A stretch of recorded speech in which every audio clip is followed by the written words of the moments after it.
이재명 대통령과 김현지 비서관이 30년 전에 시민운동할 때 서로 알게 됐다라고 지금 알려져 있지 않습니까? 그게 1998년도입니다.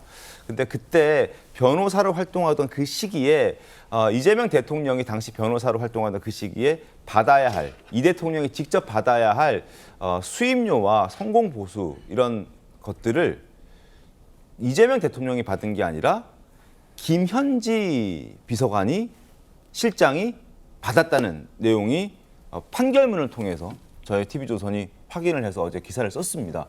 근데 변호사님, 임조혜 변호사님, 이런 일이 이게 이례적인 건가요? 아니면 일반적으로 저런 일이 흔합니까? 어떻습니까? 사실 뭐 성공보수를 약정을 했는데 네. 이 받을 권리를 누구에게 하는가? 그러니까 본인이 수행을 한 소송에 대해서 성공보수를 받을 게 있는데 그걸 다른 사람에게 넘기는 건 네. 이례적이라고 평가할 수 있겠죠. 보통 같은 경우라면 성공보수는 내가 일한 정당한 대가로 책정이 된 거기 때문에 네. 일한 당사자가 가져가겠지만 뭐 법리적으로 불가능해 보이진 않습니다. 네. 돈을 받을 권리 어떤 채권이 있고 이 채권을 넘겼다는 것이 불가능한 일은 아니겠지만 이와 같은 상황은 좀 이례적이다라는 평가는 저는 가능하다고 봅니다. 김 전 최고 어떻습니까?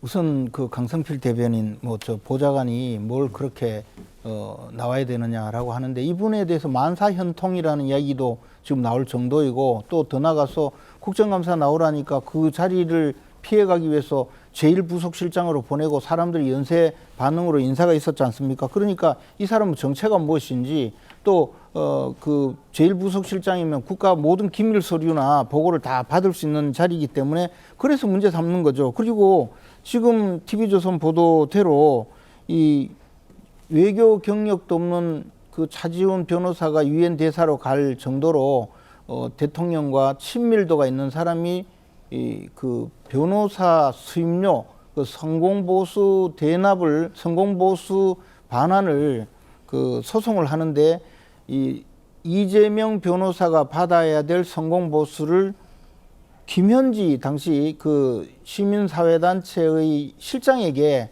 채권을 양도하고 그 사람이 받도록 소송을 한 것 아닙니까? 네. 그런데 이것은 그 정확하게 제가 이야기하자면 변호사가 수임료를 직접 그 사건 당사자에게 받으려고 하면 사건 당사자가 변호사 사무실에 찾아와서 좀 뭐 항의를 하거나 네. 좀 깎아달라고 요청을 할 수도 있습니다. 그러니까 아예 그런 소지를 없애기 위해서 제3자에게 나는 2천만 원 저 사람에게 줄 게 있는데 저 사람에게 채권을 양도했다라는 명목으로 넘기고 네. 그 사람이 소송을 한 거거든요. 그러니까 이 꼼짝없이 사건 당사자는 성공보수를 내놔야 될 그런 걸로 만든 거죠. 쉽게 말해서 돈을 잘 받아내기 위해서 기술적으로 채권 양도 형식을 취하고 그 김현지라는 분이 채권자가 되어서 뭐 아주 그 강력하게 소송을 제기할 수 있지 않겠습니까? 네네. 그런데 그 변호사로 나선 분은 당시 이재명 변호사와 친한 사람인 게 틀림없죠. 지금 보면. 네. 그러면 이것은 그냥 돈을 받아내기 위해서 김현지 당시 실장에게 아마 채권을 양도한 것 아닌가. 네. 그러면 이 둘 사이는 뭐 과거에 나왔던 이 경제 공동체 수준의 굉장히 친밀한 관계라고 봐야 되겠죠. 그 돈을 받더라도 이재명 변호사에게 넘겨준다든가 또는 뭐 여러 가지 이 관계가 있을 정도로 그럴 정도가 아니면 이게 그냥 뭐 채권을 양도하고 변호사 성공보수를 김현지 이 실장이 대신 받아가는 그런 관계는 아니라고 봅니다. 이재명 대통령께서 당시에 성공보수 소송을 확실하게 하기 위해서 채권을 양도한 것이 아닌가. 뭐 저는 그렇게 추측합니다. 그런 생각도 개인적으로 말씀해 주셨습니다. 조사해보면 맞을 겁니다. 알겠습니다. 황대진 노조님 어떻게 보셨습니까?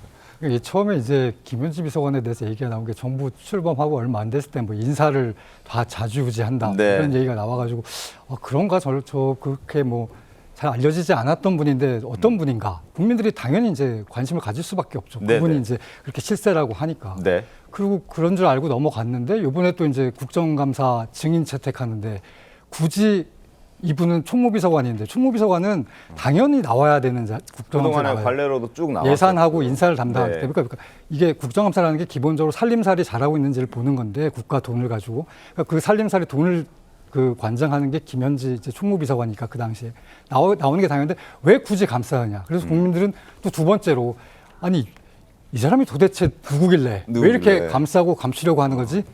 이런 관심, 그러니까 이런 의문을 갖게 될 수밖에 없는 거죠. 네. 그러더니 이번에는 또 아예 그냥 보직을 바꿔서 네. 안 나와도 되는 제1부속실장으로 바꿔서 이러니까 더 이제 갈수록 국민들의 궁금증은 가중되는 것이죠. 그리고 아까 뭐 말씀하셨는데 그 기본적으로 1급 공무원 아닙니까? 네. 재산도 다 공개가 되는 분이에요. 그러니까 네. 기본적으로 뭐 나이, 학력, 경력 이런 정도는 국민들 결국은 공무원은 국민들이 부리는 국민의 일꾼이잖아요. 네. 국민들에게 그 정도 정보는 알려주는 게 맞지 않느냐 그렇게 생각을 합니다. 알겠습니다.